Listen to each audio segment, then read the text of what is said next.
What opportunities do Black authors have to create and distribute their work?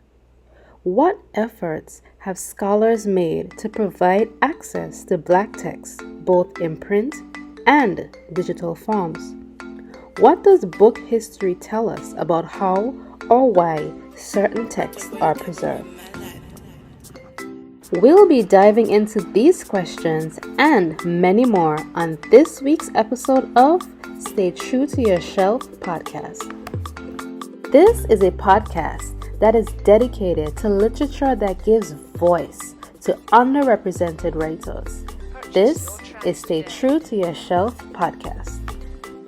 For those of you tuning in for the first time, I am Anika Christopher, a student of the University of the West Indies, Mona, Jamaica. Now last week, I released an episode that spoke about the courses I'm taking at UE this semester. If you haven't had a chance to check that out yet, please do so. The course I want to talk about today is the Creative Nonfiction Writing and Digital Media course. I am taking this course to further explore my interest in both nonfiction writing and writing in the digital realm. From this course, I plan to expand my knowledge on various types of digital media, such as blogs, films, and of course, podcasts. And in this week's episode, I will be summarizing one of the articles this semester, and it's called Can Information Be Unfettered by Amy E. Earhart. So, let's get right into it. So, the short summary of this article is that it argues that the new digital canon has some serious omissions and losses that really need to be addressed. The article begins by noting the optimistic belief that free access to online material would actually provide that missing intellectual space to underrepresented groups. This is because, as we know it, the internet is really an infinite storage space for information, especially for digitized texts of people of color. Earhart points out that when the internet, or the World Wide Web, first came into existence in the 1990s, it was also viewed as a democratic free space.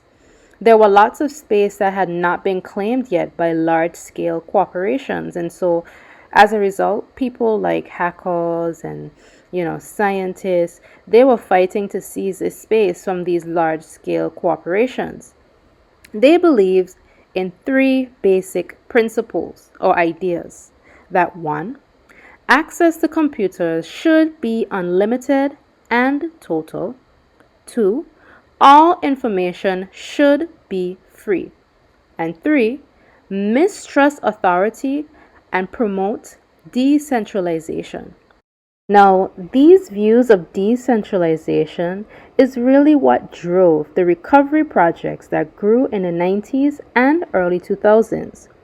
With the ease and access provided by the beginning stages of the internet, a broad range of small-scale recovery projects were beginning to pop up on the scene, and we'll speak about that a bit later on in the podcast. Now, although the article mostly examines race and the relationship between race and digital humanities, I also want to add here that the same argument can apply to issues of sexuality and class as well. The article argues that digital humanities really need to examine the canon that they are currently constructing, because at present, it's a canon that is really leaning towards traditional texts that exclude crucial work by people of color, women, and the LGBTQ community. To combat this issue, Earhart suggests work such as activist projects and recovery work. She talks about looking to previous scholars who really believed that textual recovery was a crucial part of their work, who saw the digital as a way to enact changes in the canon, actual changes, rather than perpetuating what already exists. She then dives into some of the actual efforts that were made in this area. For instance, The late 1990s and early 2000s saw recovery projects operating on two scales. One, you had the smaller scale walk being completed by individuals or small groups, and then two, you had the larger scale walk that was being undertaken by e-text and or digital humanity centers, most of which were institutionally affiliated. Now, the small scale projects initially were successful, she says, but many have since been deleted or lost, which really, in essence, is defeating the whole purpose, right? And then you have the larger scale projects on the other hand, right? That were more successful, but it really tended to only reinforce the same structural biases of the canon, right? And to add to this point as well, some persons were even arguing or suggesting that that was due to the institutional affiliation that I spoke about earlier. Now, the very few early recovery projects that have survived, coupled with the fact that there are still fewer ongoing recovery projects, really again just shows us that this is still an area of grave concern. This is why, when considering these early recovery projects, Earhart notes the importance of standards and institutional affiliation. Because really and truly, if it is the case that institutional affiliation is a necessary part to ensure the success of a project, then digital humanities really need to consider how to extend these privileges to what she calls quote unquote DIY scholars. Now, apart from recovery projects, Earhart also notes that it is important that builders of web projects keep diversity in mind when they are finding their content. Earhart uses an example, the metadata offer new knowledge, or MONK for short. Now, MONK was meant to assist in the visual analysis of early American writings, but a quick search through Monk's database, you'd find no results for writers like Sojourner Truth or other authors of color who wrote American literature at the time. In an article, Earhart says, and I quote, "The project's primary goal was to develop a prototype of data mining work rather than an inclusive data set. However, the emphasis on quote unquote good coverage should concern digital humanities." End of quote.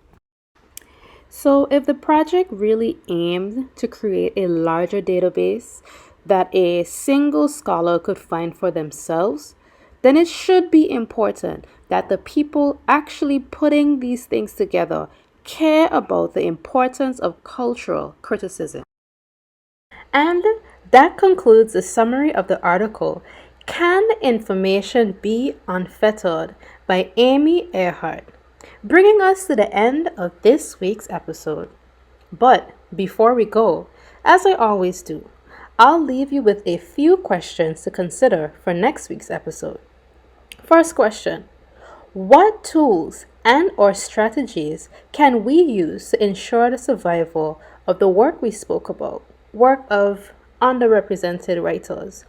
And although Earhart makes a very strong case for the necessity of recovery work, what other types of projects, platforms, or tools should we consider when discussing the sustainability of critical race work online? Secondly, Earhart importantly historicizes the emphasis on building things within digital humanities and its alignment with an activist imperative to recover and provide space for marginalized or underrepresented writers. She also notes with concern the decent decline in scholars interested in producing this type of work. So then, what factors do you think might have led to this decline, and how might we attempt to reassert the validity and importance of such work? Again, I want to thank you all so much for tuning in. This was Stay True to Yourself podcast.